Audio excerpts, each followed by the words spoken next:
Cyber fraud রুখতে রাজ্যের হাতিয়ার কমিক্স।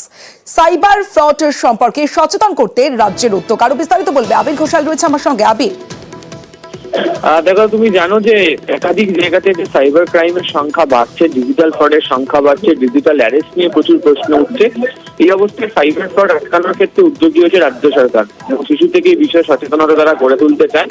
সে কারণে রাজ্য সরকারের তরফ থেকে একটি বই নিয়ে আসা হলো, কার্টুন আকারের বই। নাম দেওয়া হয়েছে সাইবারের সম্মোহন বলে। এবং এর মধ্যে বিভিন্ন রকম ভাবে আমরা জানি যে ফোন কল আসে, বিভিন্ন রকম ওটিপি জানতে চাওয়া হয়। এছাড়া বিভিন্ন রকম ভাবে মানুষজন প্রতারণার শিকার হচ্ছে। এই বিষয় নিয়ে সচেতন করার জন্য এই কমিক্সের আকারে এই বই নিয়ে আসলো রাজ্য তথ্য প্রযুক্তি দপ্তর। বেশ আবির। দুটি বই আমাদের আইটি এবং ইলেকট্রনিক্স ডিপার্টমেন্টের একটি সেন্টার অফ এক্সেলেন্স আছে সাইবার সিকিউরিটি নিয়ে। এটা দেওয়ার মূল লক্ষ্য হচ্ছে আজকের দিনে আমরা সবাই কোনো না কোনোভাবে এই ডিজিটাল ফ্রড কাউন্টার কেউ করতে পারছে, কেউ করতে পারছে না, এবং সেই অ্যাওয়ারনেসটা ক্রিয়েট করার জন্যই আজকে এই উদ্যোগটা নেওয়া হয়েছে।